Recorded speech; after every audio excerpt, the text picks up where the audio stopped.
entender primero la estructura del eritrocito.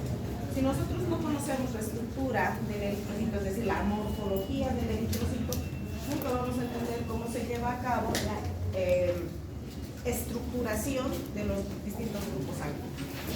Entonces, vamos a hablar un poquito de historia. El estudio de la sangre ha sido,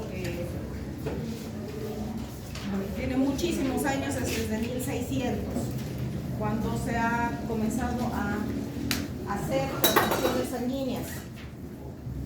Primero las transfusiones sanguíneas se las hacían entre animales y luego entre animales y humanos y finalmente entre humanos. Pero obviamente, por lógica razón, todos estos participantes fallecían.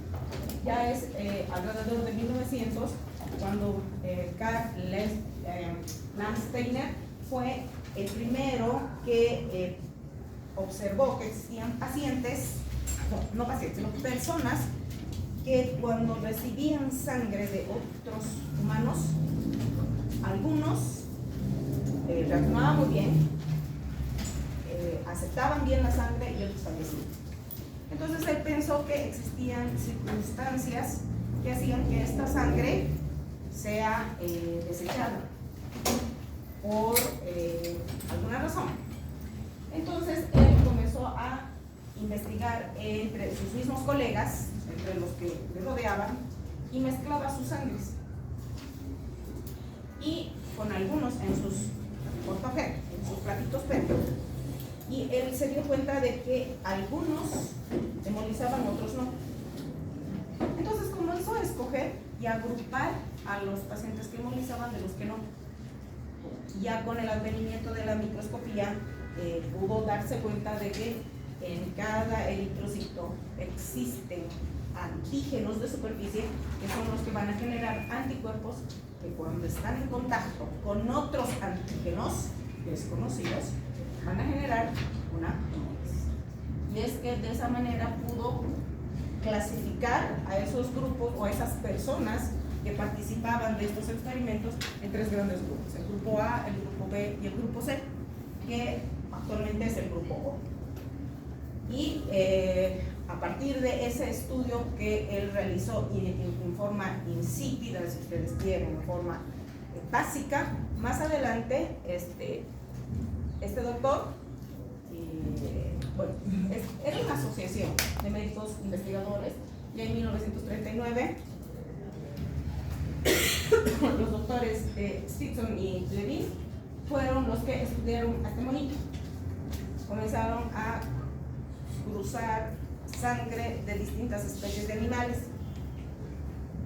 Por si acaso, nosotros compartimos el 99% del código genético de este mono. Somos compatibles con este mono, por eso estos médicos comenzaron a estudiar la sangre de estos bichos y comenzaron a cruzarlos con sangres de conejos. Y vieron que también existían, además de separar los grupos sanguíneos, habían otras características que hacían que esta sangre hemolizara. Más adelante ya este doctor Kunz, Robert Kunz, en 1946 comenzó a estudiar el caso de una mujer que dio a luz a un bebé con mucha anemia, un bebé en muy mal estado, y se preguntó por qué esa mujer dio a luz a un niño muerto, a un bebé muerto. Y como esta mujer apellidaba Kelleher, dijo: existen circunstancias en algunos eritrocitos, antígenos, que también van a producir la muerte de los eritrocitos cuando son incompatibles. Entonces, ya a partir de esta reacción hemolítica es que se pudo estudiar con mucho más detalle qué es un grupo sanguíneo, cuáles son las características y las condicionantes para que haya rechazo de los grupos y entre madre e hijo, ese rechazo por la sangre, rechazo a los eritrocitos, una hemólisis. Y pudo determinar que además del grupo ABO, o día, y el RH, existen otras proteínas en la superficie de los eritrocitos que generan anticuerpos. Entonces, ustedes se fijan, hay una gran cantidad de formas de agrupar la sangre. Y esto se debe a la presentación de los antígenos de superficie en la parte externa que está en contacto con el plasma de los eritrocitos. Entonces, tenemos al grupo, tenemos al RH, al KEL, al Lutheran, al Duffy, al Kidd, al Lewis, y todos estos grupos son investigados antes de una transfusión sanguínea. ¿Por qué? Porque cada uno de estos es un receptor de superficie antigénico del eritrocito. Cuando uno recibe una sangre que no es propia, entonces genera anticuerpos contra cualquiera de estos antígenos. Y ahí está la estructura del eritrocito. Entonces ustedes fíjense que existen muchas proteínas de superficie que están en contacto con el plasma, que son algunos de transmembrana, proteínas de transmembrana, que no solamente le van a determinar el grupo o la clasificación a la sangre, sino también van a ser receptores con alguna función estructural dentro del eritrocito. Una alteración de uno de estos receptores de superficie significa una alteración en la estabilidad de la membrana del eritrocito. Por lo tanto, es susceptible de ser hemolizado. Entonces, ustedes se fijan, cada uno de estos receptores de superficie es un antígeno. Y cada uno de estos antígenos es capaz de generar una respuesta inmunológica. Por lo tanto, hemolizar. Entonces, así se presentan los receptores. Así. Hacia afuera y hacia adentro. Estas son las proteínas de anclaje. ¿Qué cosa anclan las proteínas de anclaje? La estructura a la hemoglobina. Porque ¿qué está contenido dentro del eritrocito? Es la hemoglobina. Entonces, por eso se llaman proteínas de anclaje. Y ahí está. Estos son los antígenos, que son los receptores que se encuentran en la parte externa del eritrocito, que van a pegarse a un anticuerpo específico. Los anticuerpos van estructurados de acuerdo al antígeno de superficie. Y estos antígenos van a permitir que se unan anticuerpos en distintos tipos de antígenos. No van a ir todos al mismo. Se unen a todos los antígenos distintos del eritrocito. ¿Y qué es lo que va a suceder? Aquí tenemos que hablar ya de aglutininas y aglutinógenos. Las aglutininas son los antígenos de superficie y los aglutinógenos son los anticuerpos que van a generar la unión del antígeno para ver si hay una reacción hemolítica o no en esa unión. Si no hay hemólisis, quiere decir que esa sangre es compatible. Entonces, tenemos a los antígenos que se unen a los anticuerpos. Y estos anticuerpos van a unirse a otros eritrocitos para generar la reacción hemolítica. Entonces, cuando hablamos de aglutinógenos, vamos a enfocarnos en cuál es la causa para la muerte de este eritrocito. Y obviamente esto va a determinar, cuando no hay una reacción hemolítica, nos va a determinar el grupo de la sangre. Para el grupo A, el azúcar terminal unido a la estructura base es el N-acetilglucosamina. Para el grupo B es una galactosa. Para el grupo AB son ambas. Y para el grupo A no hay antígenos, no existen antígenos. Por eso es grupo O, porque no aglutina.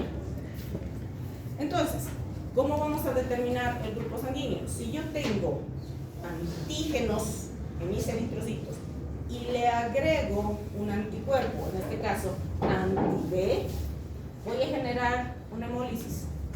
Por lo tanto, mi grupo sanguíneo es A. Si yo tengo un antígeno B en la superficie de mi eritrocito y le agrego un anticuerpo anti-A, voy a generar hemólisis. Por lo tanto, mi grupo sanguíneo es B. Si hay hemólisis con ambos, es grupo O. Perdón, es grupo AB. Y si no hay hemólisis, es grupo O. No Entonces, para que entiendan un poquito más, bueno, este es el mejor. Ya.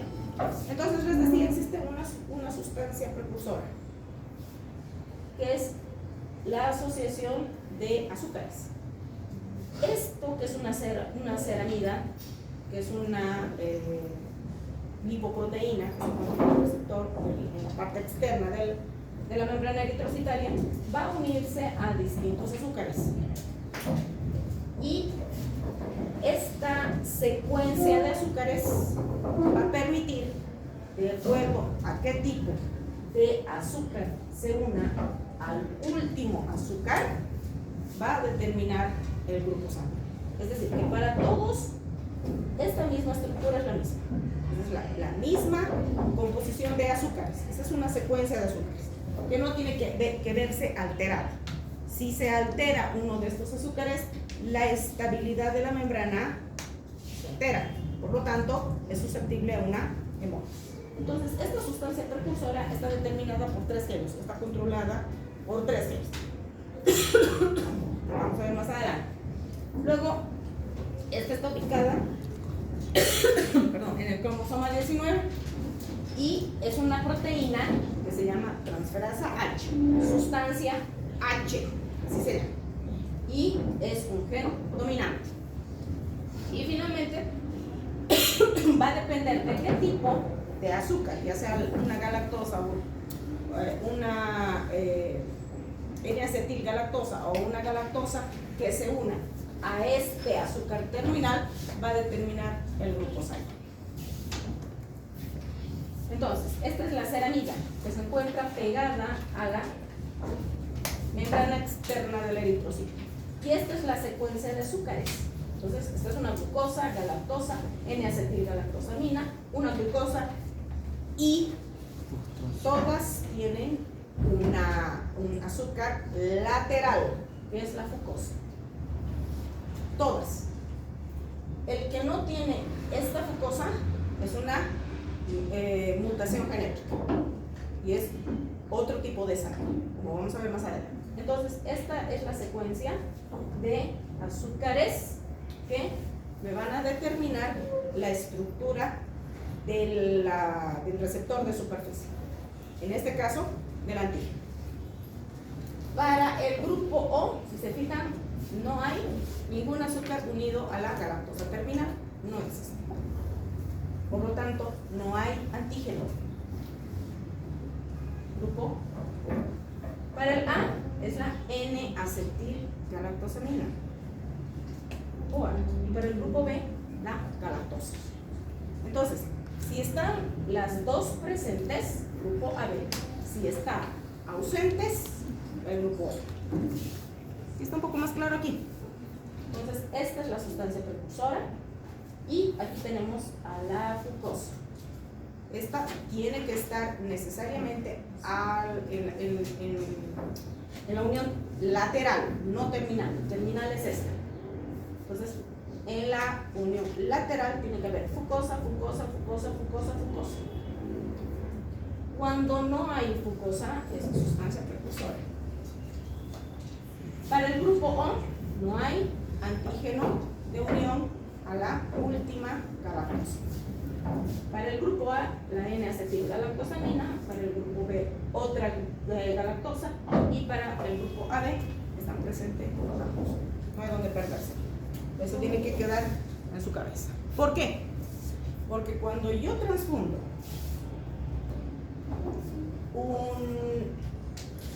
una sangre que no es del propio paciente, es decir, yo tengo un accidente, necesito sangre del tipo A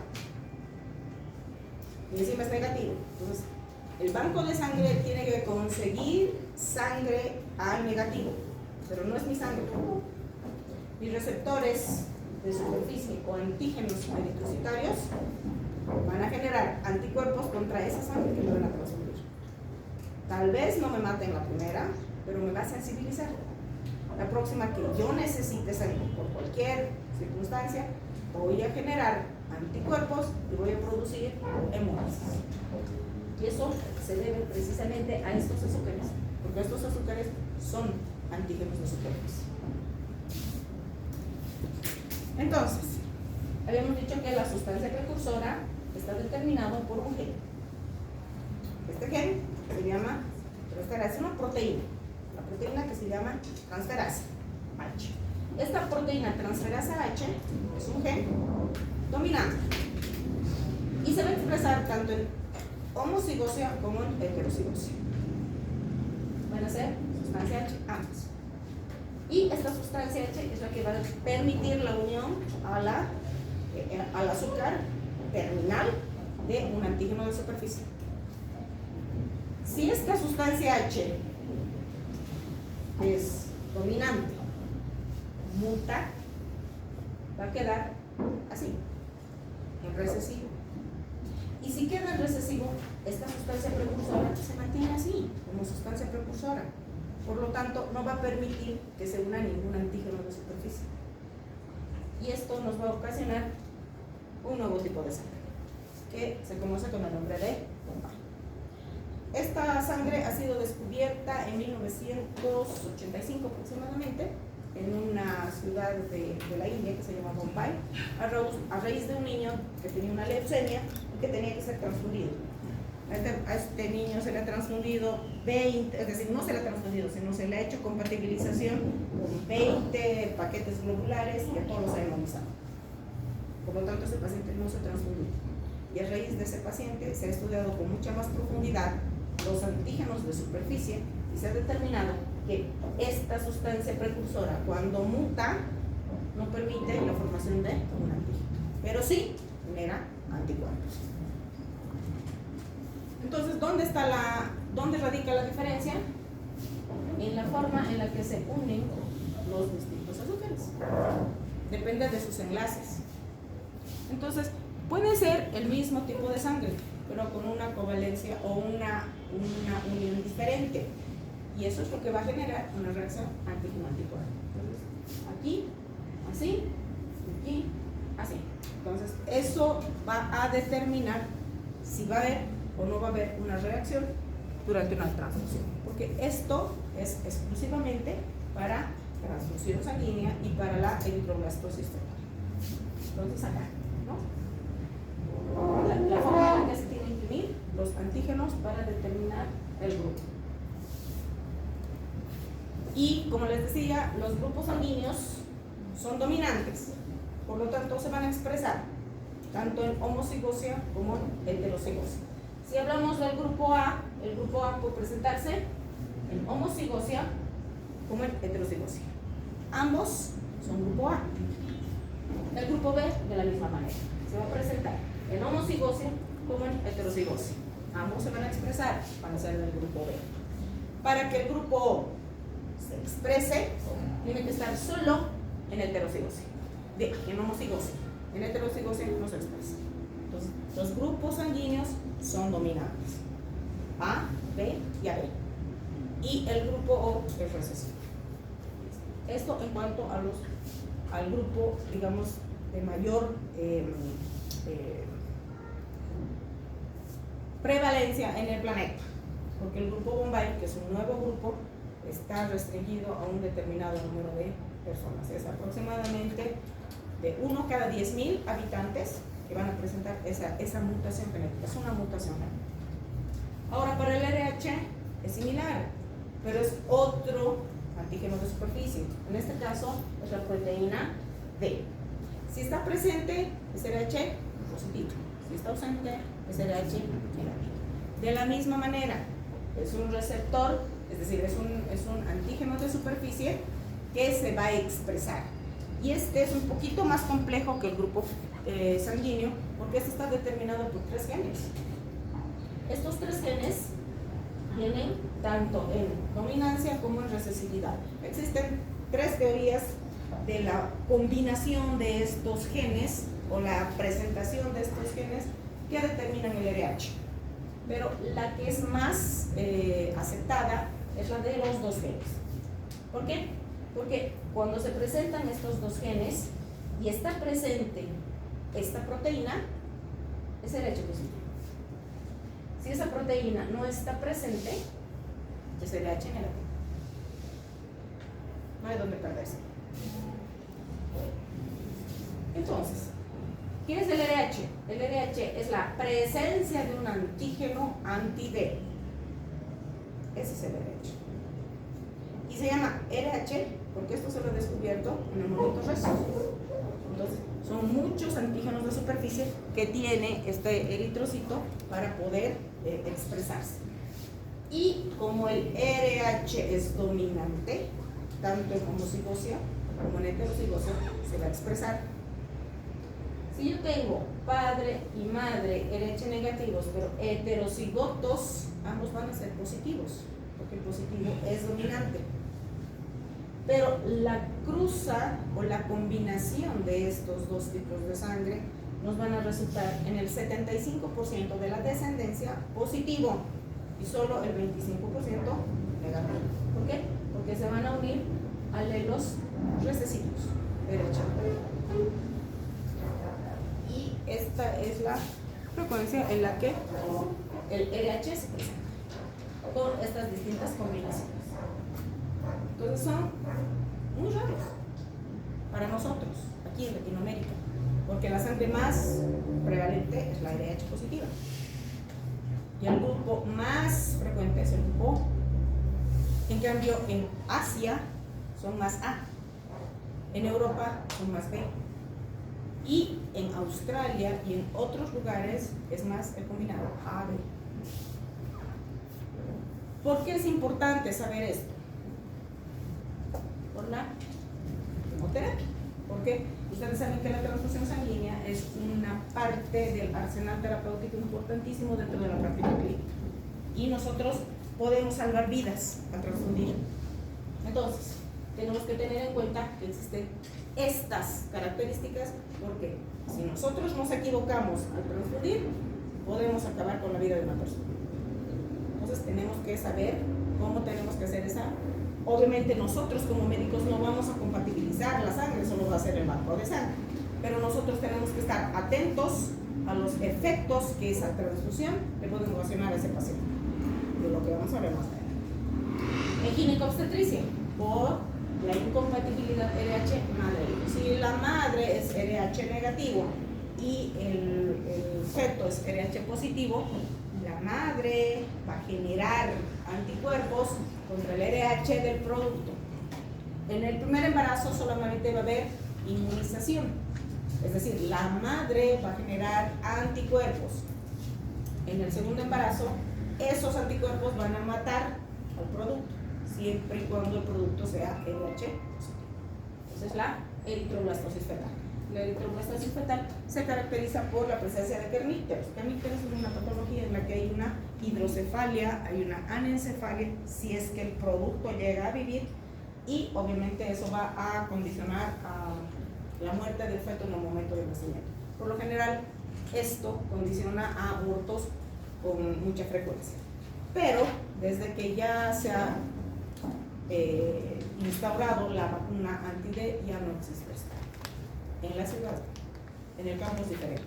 En el campo no hay control médico. En el campo las mujeres se embarazan uno detrás de otro sin saber qué tipo de sangre tienen, ni ellos ni sus parejas. Entonces, en el campo sí se ve todavía esto. ¿Para qué más es importante? Para la antropología, para rastrear las distintas etnias a su lugar de origen. Eso era para ver de dónde provenían los humanos. Ahora, ¿a nosotros para qué nos sirve? Para determinar neoplasias, cáncer, para hacer un rastreo del cáncer. Ustedes saben, deben saber por cultura general, que la reina Isabel I tenía hemofilia. Y al tener hemofilia, lo que decía esta loca, porque estaba loca, era tener un séquito de doncellas a las que mataba, se bañaba con su sangre y tomaba su sangre. ¿Y eso era por qué? Porque ella tenía anemia severa y estaba ávida de recibir componentes sanguíneos. Entonces, eso es lo que nos permite a nosotros conocer los distintos grupos sanguíneos. Y aquí está lo que les decía, el grupo Bombay, que ha sido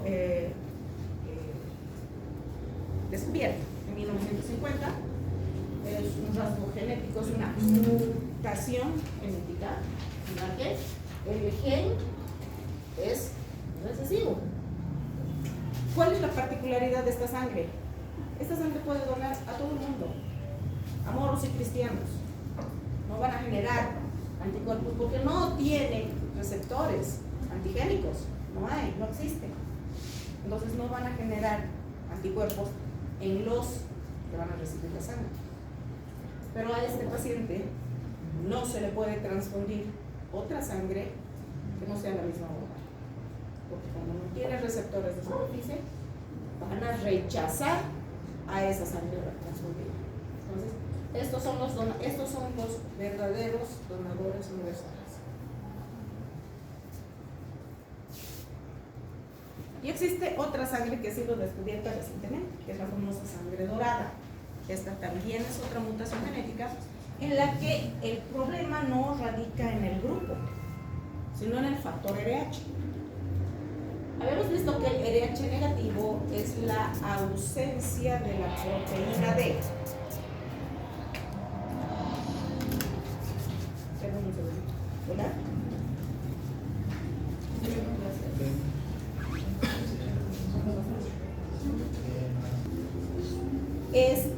Les decía, este tipo de sangre es una mutación, es decir, el grupo RH está dado por el antígeno anti-D.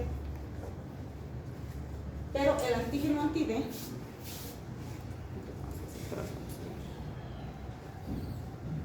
este antígeno anti-D está caracterizado por la presencia de múltiples genes. Existen los genes, solamente que no han generado el antígeno, pero los genes están presentes. En cambio, en la sangre dorada o en el RH nulo,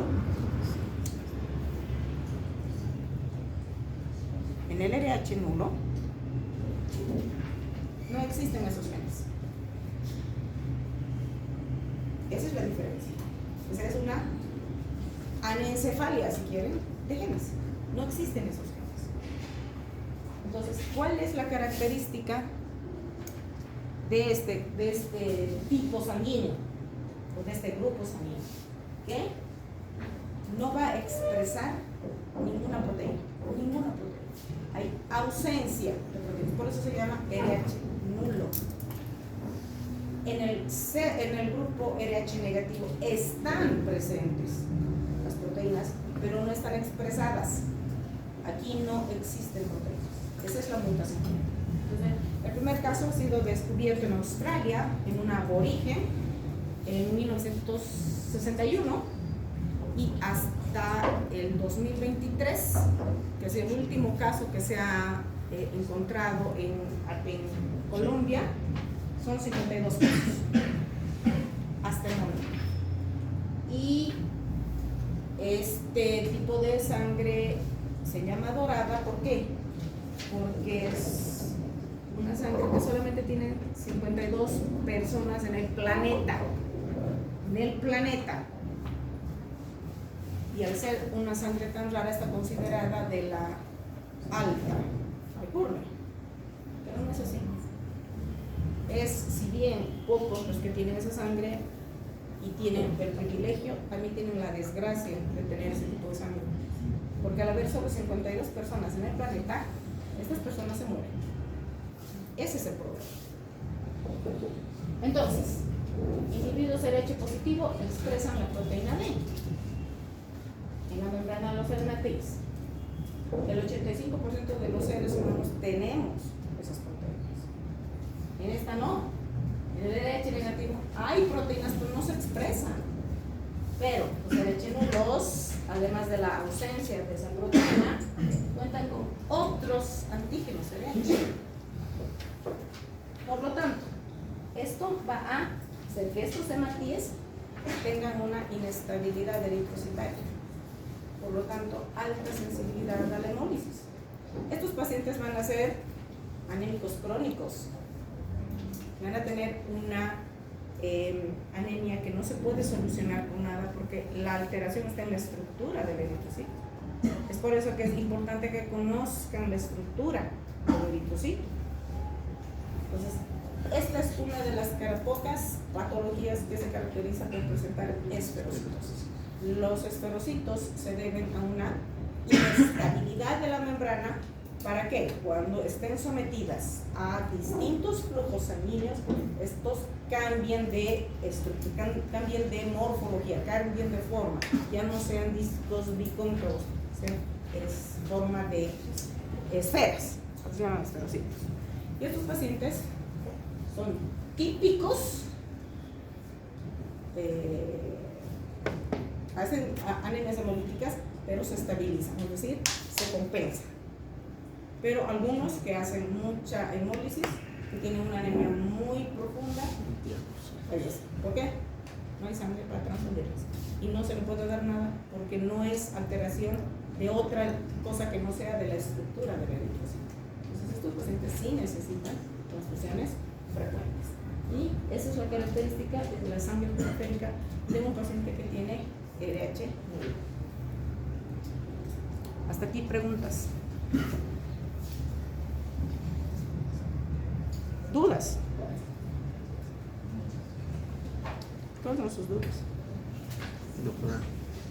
Ahora yo les he dicho, para hacer una clase ida y vuelta, ustedes tienen que venir, ustedes no tengan. Ustedes están aprendiendo recién lo que yo les estoy diciendo. Ustedes ya deberían estar aquí, deberían estar discutiendo conmigo. ¿Cómo voy a hacer diagnóstico de un paciente que tenga un RH nulo o un grupo sanguíneo Bombay? ¿Cómo voy a determinar eso? Ustedes van a agarrar el laboratorio y van a decir, transfúndame. Su laboratorista le va a decir, doctora, como a mí, tengo 5 paquetes y están hemolizados, ¿qué voy a hacer con este paciente? ¿Qué van a hacer con ese paciente? ¿Qué les va a tocar? A todos nos toca. Tarde o temprano nos toca un paciente así. ¿Qué le van a hacer?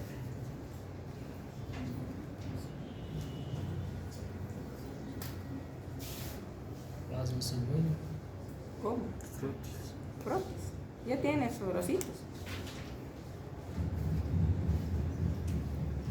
Diagnóstico diferencial de qué tienen que hacer con los esferocitos. Ustedes deberían estar manejando eso aquí, porque ya han dado examen de anemias. ¿En qué patologías hay esferocitosis? Además de la esferocitosis hereditaria, ¿con qué patologías tengo que hacer diagnóstico diferencial? Porque no me voy a quedar feliz y contenta con mi laboratorio que dice presencia de esferocitos. ¿A qué conclusión tengo que llegar? ¿Qué tengo que analizar? ¿Cómo tengo que enfocar el diagnóstico de ese paciente?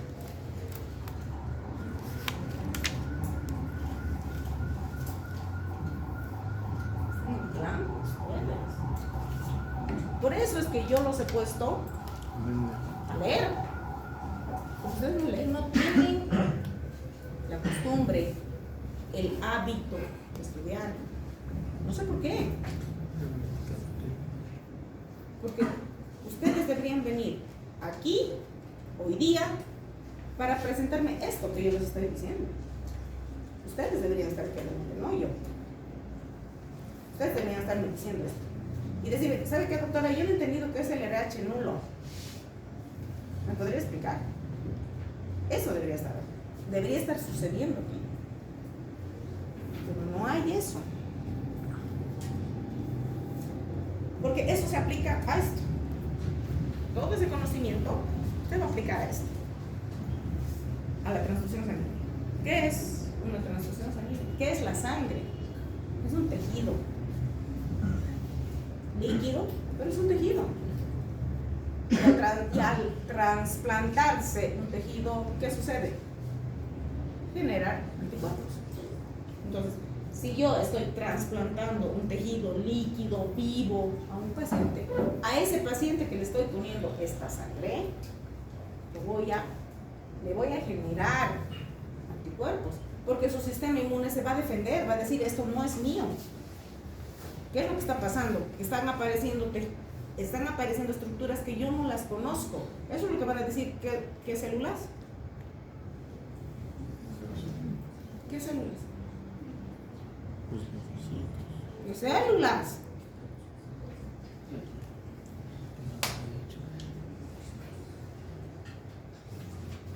¿Cómo responde su sistema inmune?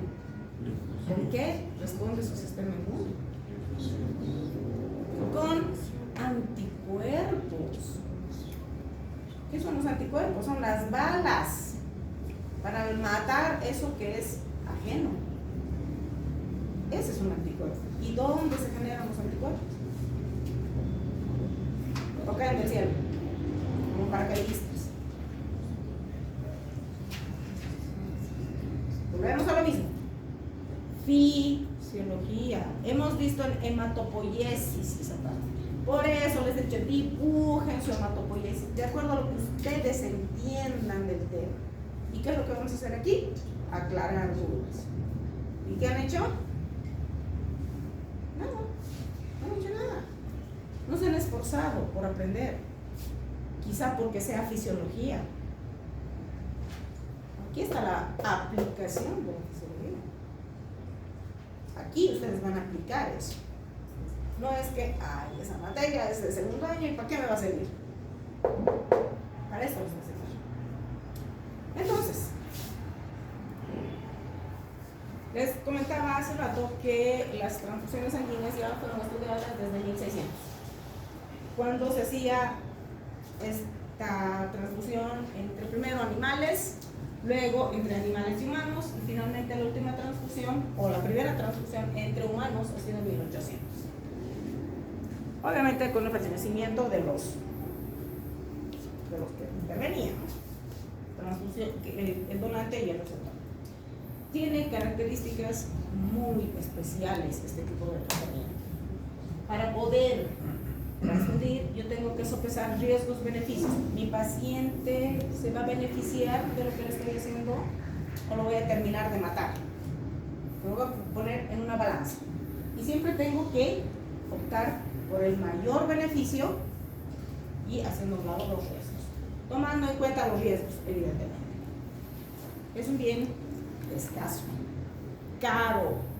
¿Y por qué es un bien escaso? Porque nadie quiere donar. ¿Por qué nadie quiere donar? Antes del advenimiento de los estudios de la sangre, todo el mundo donaba, porque en realidad no donaba, vendía su sangre. Y vendían todos esos que no tenían cuidado, que eran de la calle, eran los que necesitaban dinero,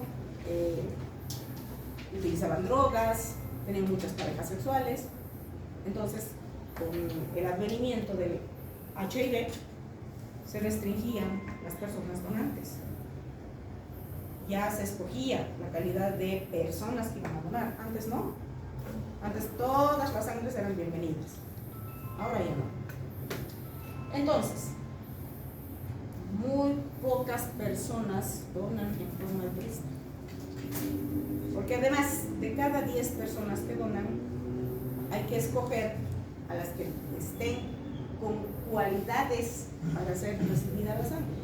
Personas que, por ejemplo, toman hormonas, está desechada la sangre, que toman cierto tipo de medicamentos, que consumen cierto tipo de sustancias, esas personas son rechazadas.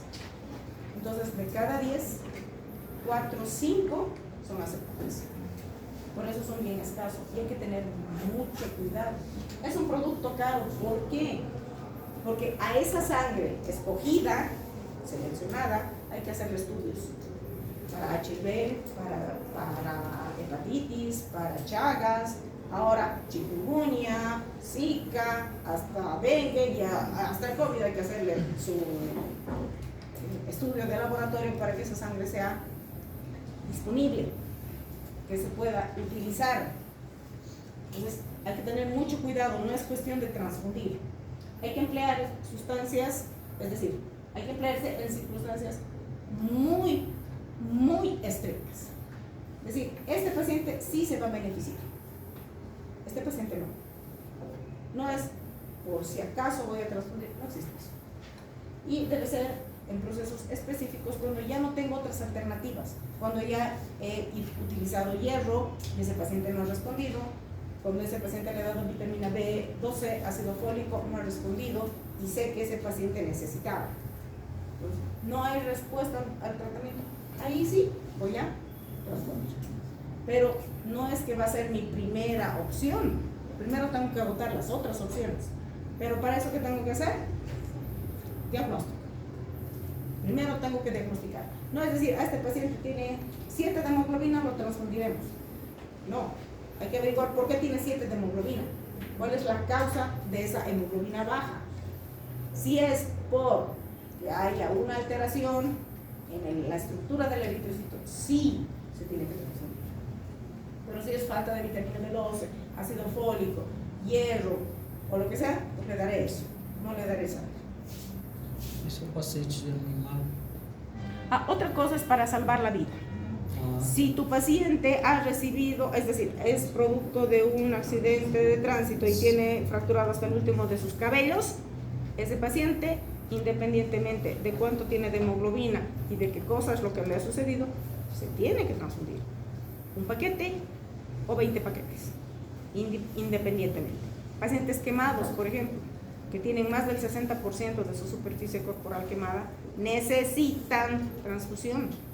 Y no es por la quemadura, es porque van a producir una hipovolemia y una hipoxia severa.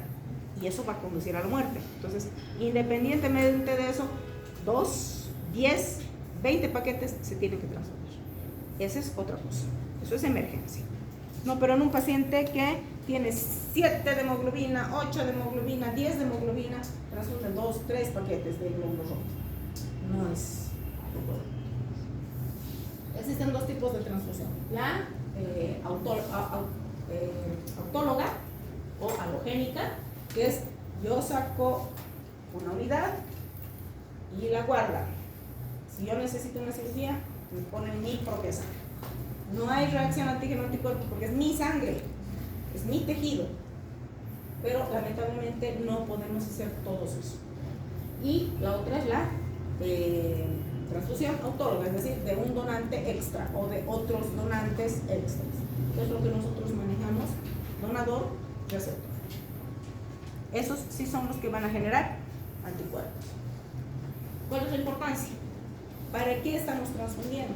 Porque estamos aumentando la oxigenación de los órganos vitales, cerebro, corazón, riñones. No es porque por si acaso, no existe por si acaso. ¿Para qué?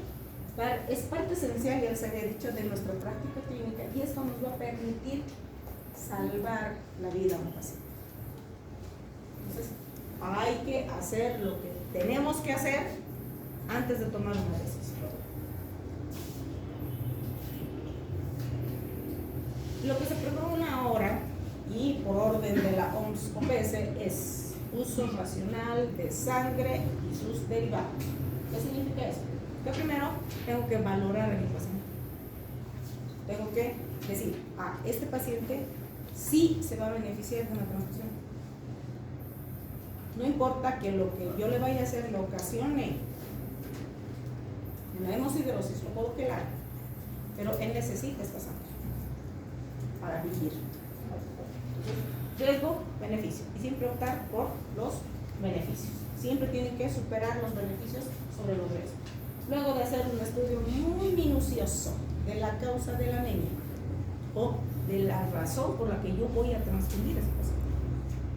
Y únicamente tienen que hacer los médicos.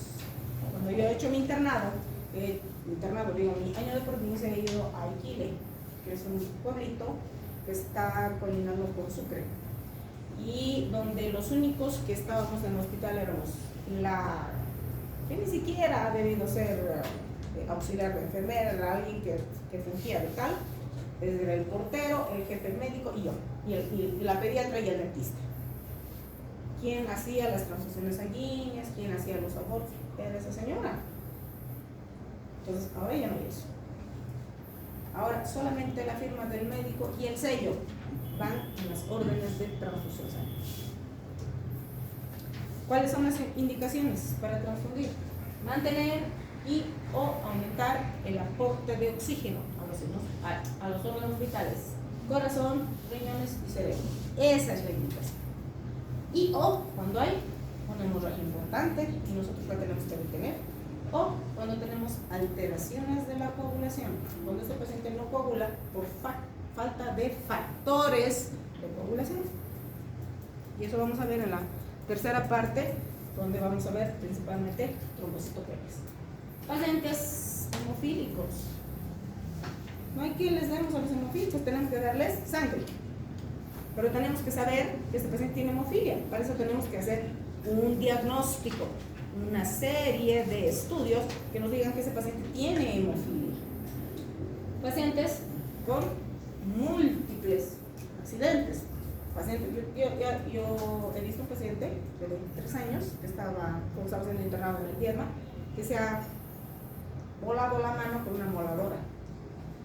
El paciente sangraba en cada latido, era así, como pila su arteria. En cada latido de su corazón era un chorro de sangre que eliminaba. Y finalmente pacientes oncológicos que sí necesitan sangre.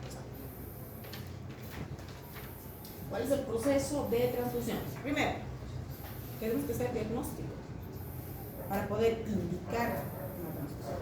La indicación tiene que ser lo más correcta y cabal posible. Hay que hacer la elección idónea de lo que vamos a transfundir. No es que todos se van a transfundir glóbulos rojos, no es que todos se van a transfundir plasma, no es que todos se van a transfundir plaquetas. Cada uno tiene una indicación específica y hay que dar la dosis correcta. Para eso yo tengo que saber cuánto de beneficio va a tener mi paciente si le doy a dar un paquete de glóbulos rojos, cuánto de hemoglobina le voy a subir, cuánto va a subir su hematocrito, cuánto de plaquetas va a recibir en un paquete, cuánto de plaquetas le voy a aumentar a ese paciente con un paquete o con 5 paquetes, dependiendo de lo que tenga el paciente. ¿Cuál es el proceso de transfusión? Primero, esto es básico. Hasta hace unos 15 años atrás, unos 15 años atrás, no había consentimiento informado. Entonces llegaba el paciente, nosotros valorábamos en la emergencia y ese paciente se tiene que transfundir, sí se tiene que transfundir, se hace toda la solicitud, llega del banco de sangre y el paciente recibe. Y hemos tenido problemas en el hospital. Porque, sorpresa, ese paciente había sido normal o testigo de Jehová. No podía recibir sangre. Fuiste al hospital. Desde entonces, consentimiento informado es norma, es obligatorio. No hay consentimiento informado, no hay transfusión sanguínea. Lo siguiente, hacer la solicitud al banco de sangre, porque quien nos libera la sangre procesada es el banco de sangre, no son los hospitales, es el banco de sangre. Entonces el banco de sangre tiene que recibir un papel con todas las especificaciones, qué cosa, cuánto, cómo, dónde, a qué hora, todo eso está en un papel. Y ustedes cuando llegan a internado son los que hacen ese formulario y donde más errores se cometen. Se pide lo que no se debe y no se pide lo que se debe. Y el banco de sangre multa al hospital, no multa al interno, no multa al médico, no multa a la enfermera, multa al hospital por el mal uso de la sangre. Lo siguiente, las pruebas pretransfusionales. Antes se hacía grupo, factor y pare de contar. Ahora no. Ahora hay que hacer una serie de laboratorios precisamente para ver los antígenos que nos van a generar en ese paciente receptor una hemolis. Porque lo más peligroso en un paciente transfundido es la hemolis. Y finalmente hay que administrar los componentes o la sangre haciendo una correcta hemovigilancia. ¿Por qué? Porque está recibiendo sangre extraña que está generando su cuerpo es decir, sus antígenos están generando anticuerpos contra la sangre que se está transfundiendo. Y no solamente va a matar a la sangre nueva, sino también va a matar a su sangre, va a matar sus riñones. Ese paciente va a entrar en una hemólisis y se va a morir. Ha pasado en el hospital muchas veces. Juicios a la orden del día. Entonces hay que tener mucho cuidado. Antes era grupo factor, ahora fíjense, todas estas reacciones hay que hacer previo a la transfusión sanguínea. Y todo esto cuesta, cada una de estas pruebas Cuesta alrededor de 100 bolivianos. Entonces, transfundirse sangre cuesta. Hay que hacer todas estas pruebas. Estas son obligatorias. Ya no son opcionales, son obligatorias. ¿Y esto tiene que pagarlo quién? El paciente. ¿Por qué? Porque se está solicitando la sangre para ese paciente. ¿Quién debería pagar eso? Debería ser el médico que se ha equivocado al pedir esa sangre, que le está transfundiendo sin motivo. Y están saliendo nuevas leyes. Peraí, doutora, você paga pelo sangue ou pelo laboratório? Por eso.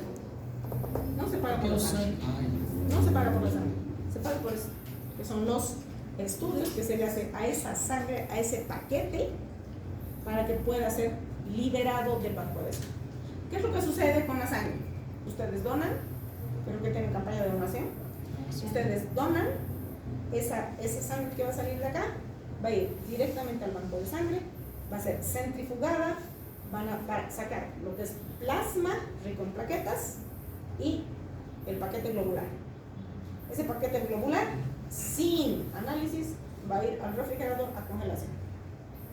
Y ese plasma va a ir a una nueva separación de las plaquetas y el plasma puro. Eso va a ir a congelación. Va a mandar su solicitud al Hospital X, Hospital de México. Necesito 2 unidades de paquetes globulares.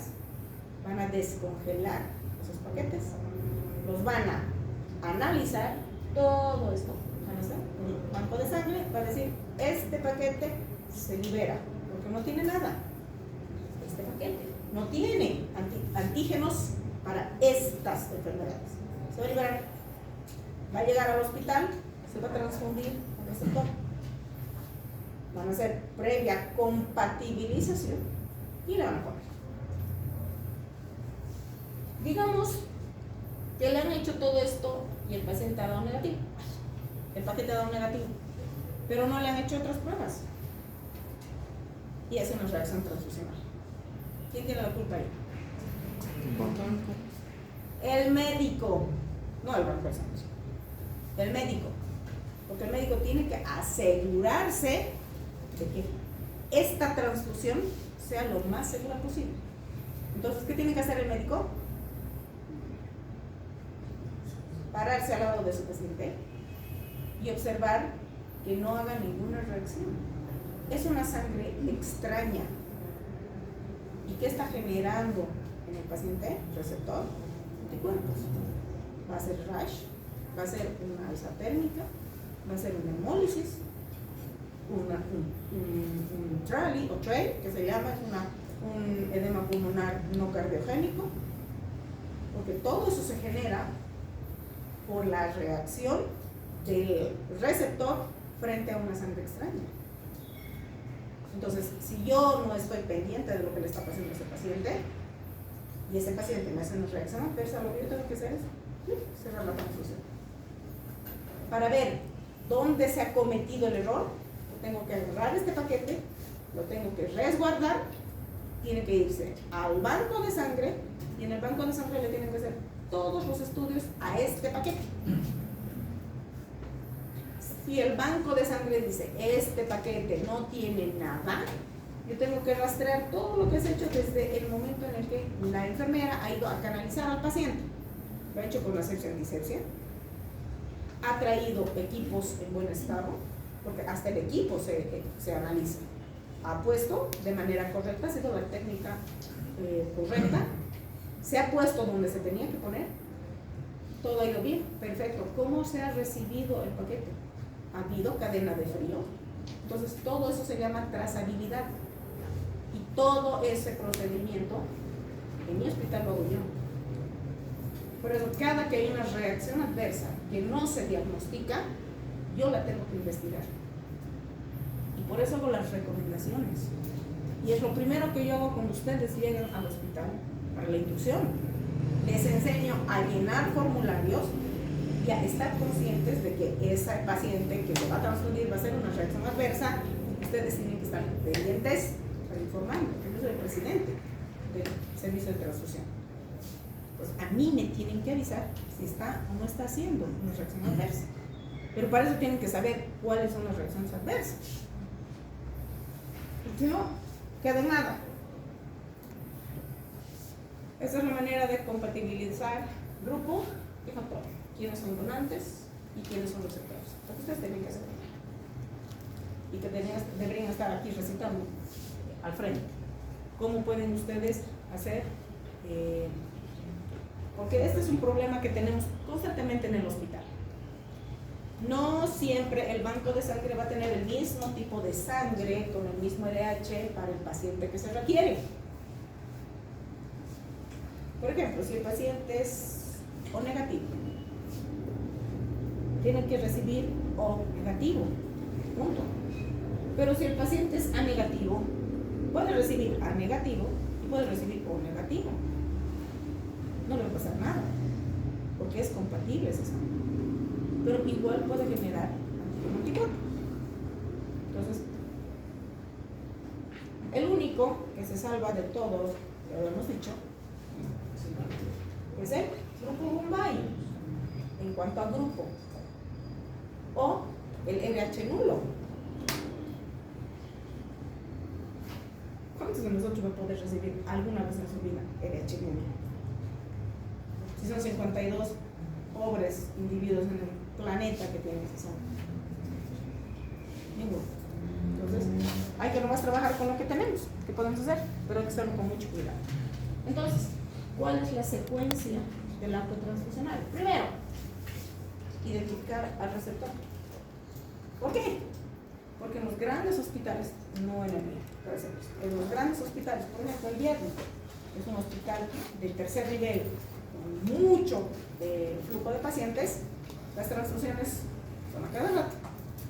En todos los servicios, medicina, cirugía, en traumatología, en neurocirugía. Todas las salas tienen pacientes transfusionados. ¿Qué hace el banco de sangre? Recibe 20 solicitudes, libera 20 sangre o hemoderivados, 20 unidades. Llega al hospital esas 20. Aquí está. Chao. El banco de sangre deslinda responsabilidad. A partir de ahí es el hospital que se hace cargo de esas 20 unidades. Dice, a ver, para medicina interna son 2 unidades de glóbulos rojos y 10 paquetes de plaquetas. Para cirugía es 1 unidad de glóbulos rojos y 5 plasmas. Entonces, cada unidad tiene que estar rotulada.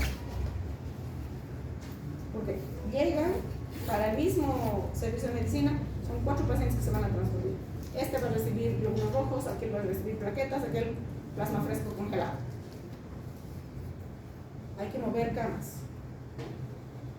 Se reestructuran las camas. ¿Y cómo era? ¿Quién tenía que hacer qué? Por eso hay que rotular. Se les da esta manillita para cuando se tiene que transferir. Esta manillita está en el paquete que va a recibir el paciente, porque este paciente ha dado un poco de su sangre para compatibilizar esta unidad, de lo que sea, plasma, plaquetas, lo que sea. Entonces, ¿qué tengo que hacer yo? Tengo que buscar esta información con esto de acá. Tengo que llegar donde el paciente fulanito, que te llamas fulano de tal. Si tienes que transfundirte, tantas unidades, aquí están tus unidades. Verificar 2, 3 veces y recién iniciar la transfusión. Comprobar que esta unidad no tenga nada raro. Plasmas, plaquetas, glóbulos rojos se pueden coagular. Esto se puede haber coágulos aquí. ¿Por qué? Porque ha habido mala manipulación desde el banco de sangre hasta el hospital, o desde la unidad transfusional del hospital hasta la cabecera del paciente, porque todo se maneja con cadena de frío. Hay personal especializado que tiene que hacer eso, no lo puede hacer cualquier hijo de vecino, no lo puede hacer. Hay personas capacitadas, para eso hay capacitaciones constantes. Entonces hay que observar que la bolsita no tenga nada, no tenga grumos, no estén coagulados, no habría presencia de coágulos ahí, porque eso se desecha. Y antes de desechar eso tiene que ir al laboratorio para ser analizado. Por ahí está contaminado. Lo he visto en el hospital. He ido por casualidad al laboratorio y han mandado a un auxiliar de enfermería, seguramente sería estudiante. Ha sacado la unidad es decir, la sangrecita, el termo, donde estaba el hemocomponente, y lo ha chocado al piso. Lo ha recogido y lo ha vuelto a llevar. Estas bolsitas tienen permeabilidad, son permeables porque tiene que haber oxigenación, si no, esta sangrecita se muere, necesita permeación. Entonces, cuando yo voy a caer al piso, ¿qué hago? Lo contamino. Entonces, eso no puede suceder, porque si eso sucede en el paciente, voy a obtener una reacción adversa. Luego tengo que comprobar la manilla con lo que está en la bolsa. Tengo que corroborar que lo que estoy dando sea lo correcto. Errores humanos es la mayor parte de los problemas que nosotros tenemos. Una vez que tenemos nosotros ya el receptor, iniciamos la transfusión. Antes de iniciar la transfusión, signos vitales. No saben ni tomar signos vitales. Por eso a los internos se les obliga a estar al pie de la cama del paciente por transfundir. Es una licenciada por cada 10 pacientes. Las licenciadas no vienen ni toman, mandan a sus auxiliares. Ustedes creen que sus auxiliares son capísimos en tomar signos vitales, ni saben. Por eso a los internos se les dice: ustedes van a tomar signos vitales antes de que se inicie la transfusión y van a controlar al paciente en los primeros 15 minutos. Porque en los primeros 15 minutos es que se van a presentar las reacciones adversas agudas. Entonces, una vez que se hacen los signos vitales y todo está bien, recién se inicia la transfusión. Hay que estar pendiente del paciente que no haga pico febril, que no haga diaforesis, que no haga dolor, que no haga ictericia, o que no me haga un dolor precordial o un dolor lumbar. Básicamente, si en los primeros 15 minutos no hay nada, se continúa con la transfusión. Presenta una reacción adversa, se cierra la transfusión, se avisa al médico de guardia, viene el médico de guardia, tiene que valorar al paciente, tiene que dar medicación para esa reacción que ha hecho el paciente. Si pasa con la medicación, vuelve a transfundirse. Si vuelve a presentar la reacción, se vuelve a cerrar la bolsa, se resguarda y eso va para trazabilidad. Eso es lo que hay que hacer. No es un acto tan simple como todo el mundo piensa. No, es bien complejo. Error en cada uno de los pasos implica reacción en el paciente, culpa del médico. ¿Por qué? Porque el médico está solicitando esa transfusión sanguínea. Finalmente, hay que hacer la hoja de hemovigilancia. Todos los pacientes tienen que tener su hoja de hemovigilancia. Paciente transfundido sin particularidades o sin complicaciones, sin sintomatología, sin nada, punto. Tiene que estar esa hoja en el file del paciente. Porque en base a eso nosotros hacemos las estadísticas para mandar al banco de salud. ¿Qué es lo que nosotros tenemos que hacer? Tenemos que ver cómo tienen que ajustarse las enfermeras a nuestras indicaciones.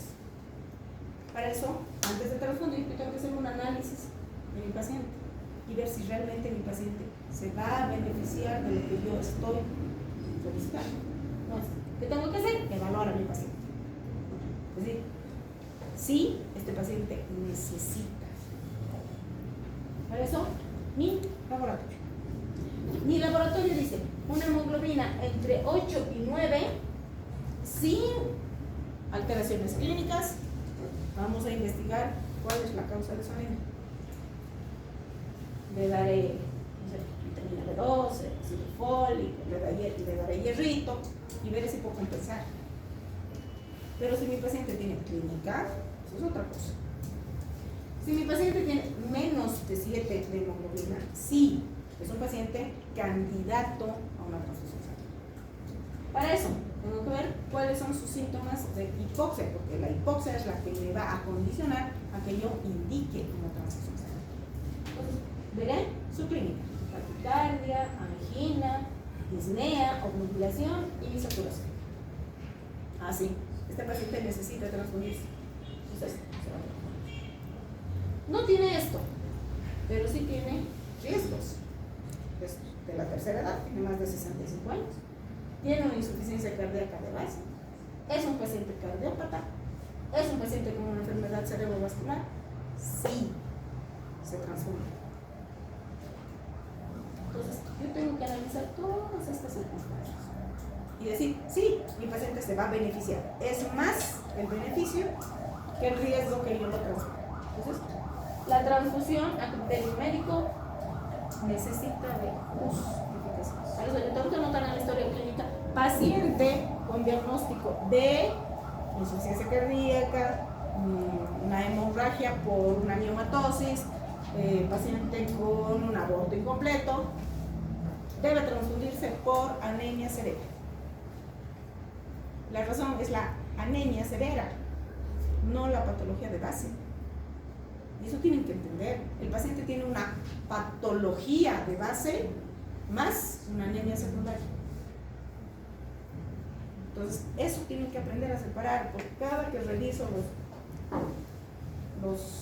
las solicitudes, tengo que poner anemia severa con hemoglobina baja. No estamos en colegio. Este es el proceso de transfusión, ya lo que les decía, una vez que se inicia la transfusión sanguínea, hay que estar pendiente de lo que tiene el paciente. Entonces, si mi paciente tiene sus signos vitales estables, no presenta nada, inicio su transfusión, cada 20 minutos, cada media hora controlo los signos vitales, termina de entrar su sangrecita o lo que tenga que transfundirse, hago mi reporte, sin complicaciones, sin eventualidades, para de contar, se saca todo y se termino de transfundir. Pero si el paciente hace durante la transfusión clínica, tengo que ver qué cosa está presentando. Mi paciente presenta dolor precordial, dolor lumbar, ya sé que me está haciendo una hemólisis. Cierro la llave. Llamo al médico de guardia, el médico de guardia tiene que analizar si este paciente está haciendo o no una reacción transfusional. Se lo medica, pasa, se vuelve a transfundir. Vuelve a suceder el evento, se cierra y eso va a trazabilidad. Entonces hay que saber qué cosa uno tiene que hacer durante la transfusión sanguínea, y quién tiene que saber eso es el médico tratante. Obviamente, el médico de guardia va a estar pendiente, pero quien tiene que estar al corriente de eso es el médico tratante. Durante la transfusión hay complicaciones, siempre. De cada 10 que se transfunden, 9 hacen reacción transfusional. Unas leves, otras moderadas y otras severas, pero todos hacen. Será uno que no hace. ¿Y cuántos reportan? Ninguno se reporta. Entonces, ¿qué es una complicación transfusional? Puede ser un accidente o un incidente. Los accidentes es ¿por qué? Porque la persona que le estaba poniendo, que debería ser una licenciada experimentada con asepsia, antisepsia, se ha equivocado en la utilización de la vía, no ha hecho asepsia, antisepsia de la manera que corresponde, o ha pinchado varios lugares, ha reventado vasos. Esas cosas van a condicionar a que una reacción adversa. Entonces, un accidente o un incidente que se relaciona con el acto transfusional, que puede ser una cosa muy simple, como también una cosa muy importante. Todo varía en cuanto al tiempo. ¿Repercute sobre el estado del paciente? Claro que sí. Y nosotros tenemos que tratar de evitar esto en lo posible, porque las consecuencias van a ser a largo plazo, y no solamente para el paciente, también para los médicos que estamos solicitando esa transfusión. ¿Cuáles son las complicaciones transfusionales? No son muy frecuentes. Las complicaciones no son muy frecuentes, pero las reacciones son frecuentes. ¿Cuándo se complican? En el 3% de los pacientes, que van a hacer una hemólisis aguda. Según el tiempo de aparición, pueden ser inmediatas, durante o en las primeras 24 horas de la transfusión. Y las tardías, que pueden ser días, semanas, meses o años. Y a mí me ha sucedido. Yo he transfundido a un paciente que tenía un linfoma, que teníamos que transfundirlo para llevar su hemoglobina 10 para poder iniciar quimioterapia. ha hecho todo su tratamiento, ha terminado, ha pasado a controles trimestrales y pasó a controles semestrales.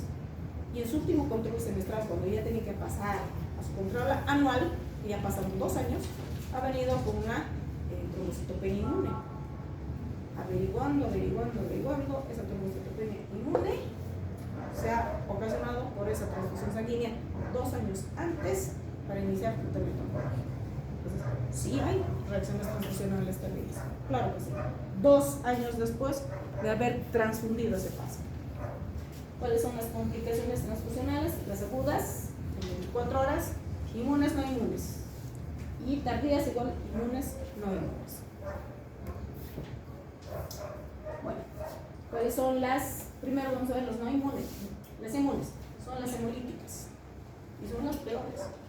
Porque a veces es una reacción en cadena que no la podemos detener. Es por eso que tenemos que tener mucho cuidado en los primeros 15 minutos de transfundirse el paciente. Agudas intravasculares y extravasculares. Ya hemos visto cómo nosotros podemos detectar una hemólisis intravascular y una extravascular. La intravascular es a través de la hemoglobinuria. Por eso, cuando hace una reacción hemolítica, lo primero que tenemos que hacer es orinar y mandar al laboratorio para buscar hemoglobina. Las no hemolíticas, la sensibilización, y esto es lo más importante. ¿Por qué? Porque este paciente está recibiendo sangre que no es suya. Sus eritrocitos tienen antígenos que van a rechazar a los antígenos de otros eritrocitos, generando anticuerpos. Las púrpuras, lo que le sucedió a mi paciente, una púrpura trombocitopénica y enfermedad de infecto contra el huésped por la histocompatibilidad de tejidos transfundidos. Las no inmunes son las infecciosas. Con esto ya obviamente con esto de los protocolos ya estrictos se ha reducido a la mínima expresión. Pero no obstante, repito, las bolsitas son transpirables. Entonces hay que manejarlas con mucho cuidado. Una vez que se libera del banco de sangre, ya ese paquetito es susceptible de contaminarse. Por eso hay que manejarlo con mucho cuidado. Y las producidas por una transfusión masiva. Ahí va el caso de tu pregunta. ¿Se puede transfundir? Sí. Si se tiene que transfundir 20, se transfunden los 20. No hay ningún problema. Porque nuestra intención es salvarle la vida a esa persona. Ya las consecuencias las manejaremos más adelante, pero ya le hemos salvado la vida a esa persona. Bueno, esa es la forma en la que la inmunología de ese paciente va a rechazar esa sangre transfundida, ¿no? Va a hacer que estos antígenos generen anticuerpos, estos anticuerpos hagan que esta membrana se inestabilice, exteriorice proteínas de transmembrana que están en la parte interna del eritrocito y haga que estos macrófagos las reconozcan y las eliminen. Ahí mis alumnos de la práctica saben cómo se lleva a cabo eso, porque ellos han estudiado eso y han leído bien esa parte. Las reacciones inmunológicas hemolíticas por destrucción acelerada por la reacción antígeno-anticuerpo. Reacciones agudas o intravasculares, que generalmente es por incompatibilidad del grupo. Ahora no es solamente A, B, O. Ahora se hace para Kell, para Daphne, para Luis. Con esos 4 análisis, recién se hace la histocompatibilización. Y recién ese paquete puede ser liberado, obviamente con la sangre del paciente. Esto generalmente sucede en quirófano. ¿Por qué? Porque van los pacientes de emergencia. Para hacer un estudio de histocompatibilización, por lo menos se necesita entre 45 minutos a 1 hora. Un paciente en 1 hora se muere, en 5 minutos se va a morir. Entonces, ahí es donde nosotros vamos a ocasionar este tipo de reacciones. Porque no tenemos tiempo. Nuestro objetivo es salvarle la vida, no es hacerle la histocompatibilización. Entonces, ahí vamos a encontrar esto. Pero con una altísima mortalidad. Generalmente estos pacientes entran a terapia, hacen taquicardia, disnea, dolor lumbar y hacen una hipotensión arterial y el paciente fallece. Necrosis tubular renal, esto es lo peor que nosotros podemos ocasionarle a ese paciente. Su riñón deja de funcionar y si tiene la suerte o la mala suerte de vivir, va a estar colado de una máquina de hemodiálisis. Para esto nosotros tenemos que ver esto, que es la hemoglobina.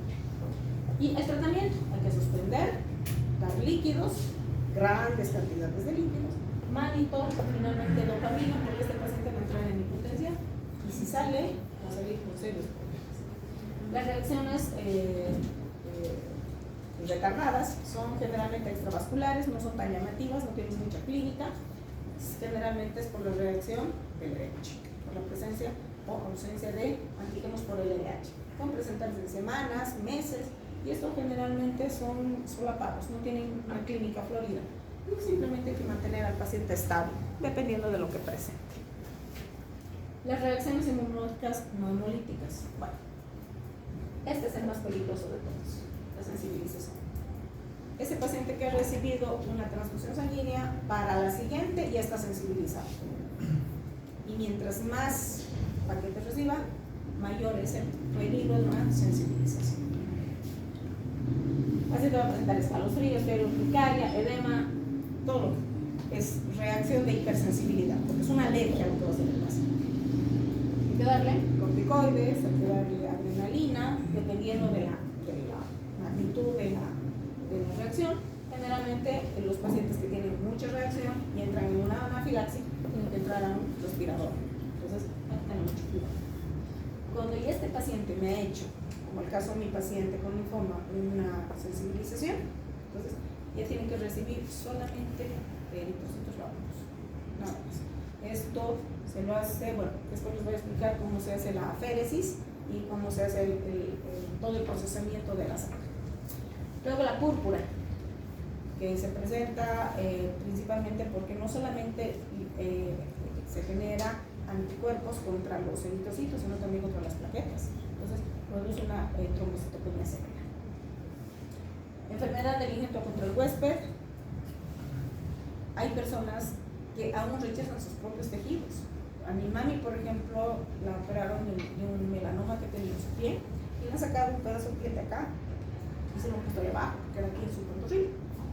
Ha rechazado su propio tejido. El solo hecho de sacar de un lado y ponerlo a otro, hay reacción de injerto contra el huésped. Imagínense cuando es un tejido ajeno, con mucha mayor probabilidad. Inmunosupresión en pacientes principalmente que tienen infecciones. No se olviden que los pacientes que tienen infecciones tienen que recibir antibióticos en grandes cantidades. Eso deprime el sistema inmunológico. Y en caso de los pacientes, la metástasis es mucho más rápida que si ese paciente no se transfundiera. Entonces, los pacientes oncológicos son un manejo un poco de más cuidado que un paciente que no tenga una patología oncológica. ¿Por qué? Por esta circunstancia. Y sí ha sucedido. Yo me acuerdo cuando estaba en el oncológico, era una paciente que hizo un tratamiento con cáncer de mama y estaba en controles periódicos. Ya tenía como 3-4 años de control, 0 masa tumoral, 0 recidiva, 0 todo. Y se le ha transfundido porque tiene un accidente. Y se le ha transfundido que ni siquiera necesitaba transfusión sanguínea. Tuvo un accidente y perdió sangre, no sé cuánto, y tenía una hemoglobina de 7, creo. Y el apuradito le transfundió. Y a los 6 meses este paciente tenía metástasis pulmonar de un cáncer controlado. Y sí sucede. Lamentablemente el cáncer es cáncer y si uno le da condiciones para que esto avance sin control. ¿Qué reacciones voy a encontrar? Depende de lo que yo estoy transfundiendo. Por ejemplo, si yo quiero transfundir leucocitos, lo que voy a ocasionar son reacciones de hipersensibilidad, todo lo que es alérgico. Inmunización, infiltrado, fiebre, porque eso es lo que le voy a ocasionar en ese momento al paciente. Si te transfundo plaquetas, púrpura. Si te transfundo proteínas, como es el caso de la albúmina, por ejemplo, anafilaxia. En caso de otros, por ejemplo, el plasma fresco congelado, que se utiliza mucho, enfermedad de injerto contra el huésped. Entonces, todo depende de lo que yo vaya a transfundir para lo que yo tenga que esperar en el momento de hacer mi control. Las células rojas generalmente son hemólisis. Cuando yo transfundo glóbulos rojos, yo tengo que esperar en una hemólisis. Lo primero que tengo que esperar. Entonces tengo que saber cómo se va a presentar clínicamente mi reacción hemolítica. Si Si transfundo blancos, todo lo que es reacción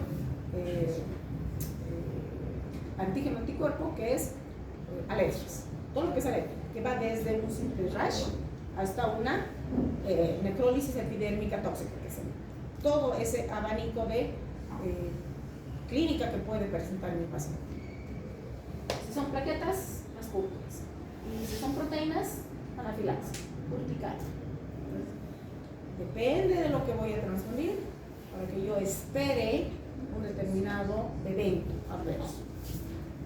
Y lo peor de todo es esto, que es el edema pulmonar no cardiogénico. Esta es la placa de todo nuestro paciente pre-transfusional. Esta es la placa post-transfusional. El paciente entra en disnea, sudoración, diaforesis. El paciente está disneico, está ortopneico, está con sus ojos así porque no puede respirar. Tengo que saber que eso, en algún momento, por desgracia, le va a pasar al paciente. Tengo que saber solucionar. La embolia gaseosa es otro problema con el que nosotros tropezamos. ¿Y por qué? Porque no se ha tenido el cuidado necesario, porque el personal de enfermería no tiene capacitaciones. La transmisión de enfermedades por una mala manipulación desde el banco de sangre hasta la cabecera del paciente. Entonces, ahí tenemos una serie de reacciones, de eventos que se van a presentar durante la transfusión. Complicaciones no inmunológicas. Infecciones ya no hay tanto. Ahora esto es mucho más estricto. Ya ahora no se libera si no está. Bueno, eso también es entre comillas, porque lo que le ha sucedido a mi hermana ha sido bastante interesante. Cuando ella estaba en la universidad, el papá de su compañera tuvo un accidente y necesitaba sangre. La sangre de mi hermana es B negativo, es una sangre muy rara. Entonces, la amiga le comenta y le dice: la sangre de mi papá es muy rara, es B negativo y necesitamos donantes. Mi hermana, yo, de buena gente, dice: yo tengo ese mismo tipo de sangre y yo voy a ir a donar para tu papá. Va al banco de sangre y le dice: yo estoy viniendo a donar sangre para este señor que se llama fulano de tal, que tiene un tipo de sangre raro. Hay alguien. La sienta, le pone su bránula y comienza a hacer su pelotita ahí para que salga la sangre. Como dice, yo estaba ahí pensando, matando el tiempo porque son 3 horas para que salga sangre. Yo estaba ahí matando moscas cuando me fijo en la bolsa y decía B positivo. Y en la bolsa decía B positivo. Y le llama a la no sé si enfermera, bioquímica: oiga, mi tipo de sangre no es B positivo, es B negativo. Yo estoy viniendo a donar para este señor. No, le dice, su tipo de sangre es B positivo, pero va a servir. No, el tipo de sangre es B negativo. Vaya y confirme. Le han vuelto a hacer la tipificación y evidentemente era B negativo. Entonces los errores son humanos, son descuidos de personal que no tenga capacitación. Ahí están los errores. Entonces, en teoría, esto ya no tiene que suceder. En teoría. Las complicaciones asociadas a una transfusión así. Cuando el paciente tiene que recibir mucha sangre. Entonces, ahí es donde nosotros vamos a tener, nosotros no. En realidad van a ser los cirujanos, los terapistas, porque ellos son los que van a transfundir esto. Plaquetopenias, principalmente difusional, que les están dando grandes cantidades de líquido, coagulopatías, citratos. No se olviden que el anticoagulante de las bolsas es un citrato de calcio, Entonces puede producir toxicidad por citrato, alcalosis, hipotermia, porque para transfundir se descongela ese papel. Y no vamos a esperar a que esté tibiecito a la temperatura de nuestro cuerpo, no, eso se descongela inmediatamente en baño María y entra al paciente, entra frío. Y el paciente se le puede ocasionar hipotermia. Entonces hay que estar preparado para todos esos eventos. Esto es lo que se hace en cuanto a lo que es hemodigilancia, ¿no? Por eso les he puesto esto. es observar lo que sucede con este paquete y lo que sucede con ese paciente. Si ese paciente es una reacción adversa, tengo que resguardar mi paquete y hacer trazabilidad. Hacer un minucioso estudio desde el momento en que ese paquete ha salido del banco de sangre hasta que ha sido introducido en ese paciente. Eso lo hace enfermería, lo hace el personal médico y lo hace el personal de bioquímica, que es el que maneja en laboratorio todo esto. Y eso es trazabilidad. Resguardo al banco, en el banco de sangre se hacen todos los estudios. ¿Para qué? Para que ese estudio, más el estudio que se le haga al paciente, se determine cuál ha sido la causa. ¿Por qué? Porque el banco de sangre tiene stocks. Si ha sido un proceso infeccioso, como ha sucedido, se ha transfundido,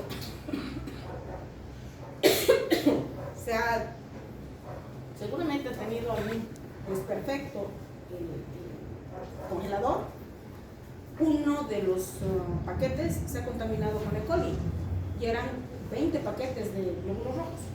Esos 20 paquetes se han contaminado con E. coli. Gracias a Dios, uno solo ha hecho una reacción adversa y todo el paquete se ha desechado. Pero eso ha sido error de conservación. Entonces, eso es lo que hay que hacer. Ese es el objetivo de hacer la trazabilidad. ¿Qué tengo que hacer? Optimizar mi preoperatorio. Si voy a entrar a cirugía. Optimizar al máximo otros tipos de tratamiento antes de prescribir una transfusión.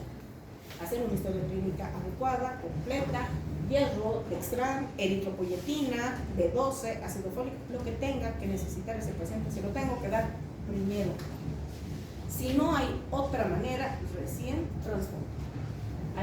Durante la cirugía hay técnicas para evitar sangrado. Lo ideal es hacer la transfusión autóloga, es decir, yo saco mi sangrecita porque sé que me voy a operar, voy a guardar mi sangrecita, me opero y me ponen mi sangrecita para que yo no tenga problemas. Eso es lo ideal, pero no se da, las más de las veces. Entonces hay que transfundir sangre de un donador o de varios donadores. Las plaquetas, por ejemplo, no es de un solo donador, son 10 donadores. Se sacan de 10 personas 5 paquetes de plaquetas, porque las plaquetas son tan poquitas que para reunir la cantidad de plaquetas necesarias necesito muchos donadores. Con mayor razón voy a generar una aloionización.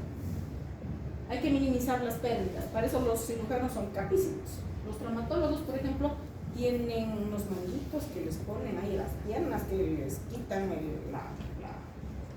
les reducen al mínimo el sangrado, y hay cosas que ellos saben. Hay medicación que pueden recibir previo antes de su cirugía, como el ácido tranexámico. Yo por lo menos en oncología utilizo bastante el ácido tranexámico, la desmopresina, la aplicación tópica de geles, hay esponjitas y un montón de cosas que son espectaculares para los cirujanos. Obviamente esto es un costo adicional para los pacientes, evidentemente, pero riesgo-beneficio, políticas restrictivas. A esto nos tenemos nosotros que ajustar, como clínicos, porque nosotros no vamos a entrar a cirugía. Nosotros vamos a prescribir porque el paciente clínicamente está comprometido y necesita. Entonces, tenemos que ajustar esto. Pacientes que tengan hemoglobina de 7, sí están indicados o son idóneos para recibir, siempre y cuando tengan clínica. Si no tiene clínica, yo tengo un paciente que tenía 4 de hemoglobina y estaba más feliz que una lechuga. El paciente no se ha transferido, depende de la clínica. Pero sí, por debajo de 7 ya tiene indicación. Por encima de 7, primero se agota todo lo que se tenga que agotar. Si ese paciente no se le puede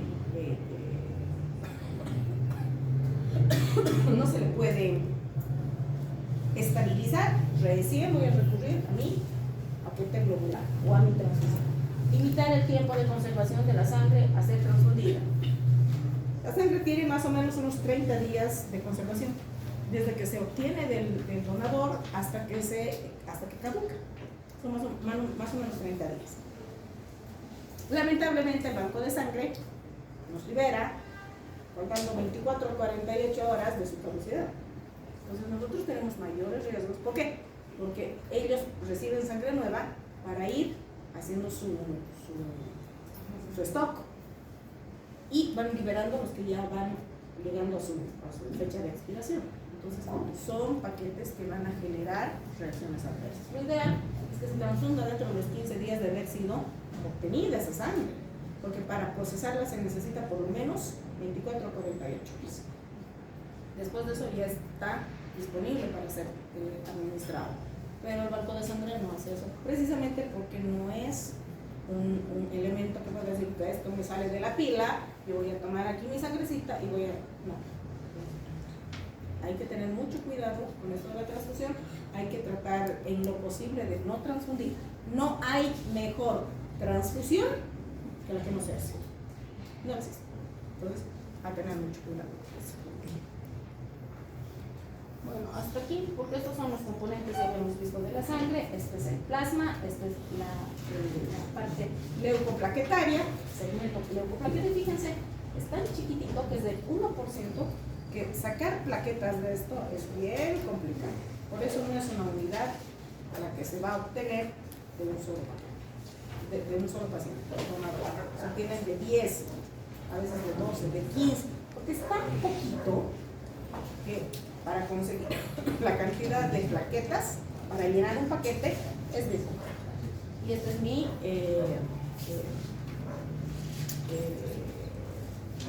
parte intracetaria. Entonces, mi sangre total, que antes yo podía darle un paquete entero a un paciente, administrar, ahora no. Ahora optimizamos ese paquete.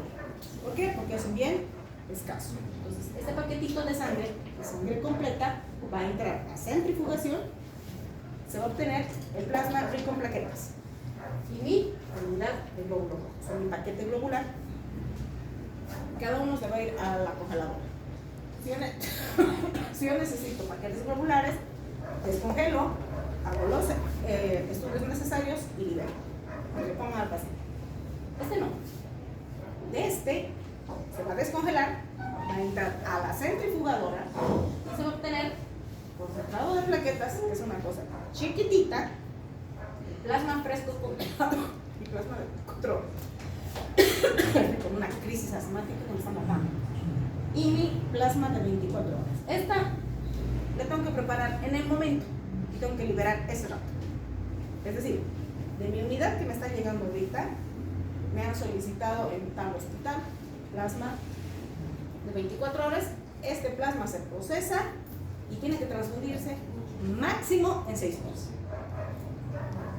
Así se maneja. En cambio, mi plasma fresco congelado vuelve a la congeladora y se está hasta que se necesita. Este tiene que ser transfundido inmediatamente. De este mismo plasma fresco congelado salen los derivados. Hasta aquí son hemocomponentes. Todo lo que es rojo son hemocomponentes. A partir de aquí son hemoderivados. Estos son manejados laboratorialmente, no son de la sangre. Es decir, salen de este plasma, pero son procesados en laboratorios especiales. En Bolivia no tenemos. Nosotros tenemos el crío, las plaquetas, plasma fresco congelado, plasma de 24 horas, rico en plaquetas y el paquete globular. Eso es lo que nosotros manejamos acá. Y obviamente los hemoderivados también, pero eso ya son medicados. Hasta aquí preguntas. ¿Dudas? Ya. Yo creo que hasta aquí, porque ya se nos ha pasado la hora. El resto corre por cuenta de ustedes. Eso es lo que ustedes deberían hacer conmigo. Deberían presentar su trabajo ahí, yo decirles sí o no.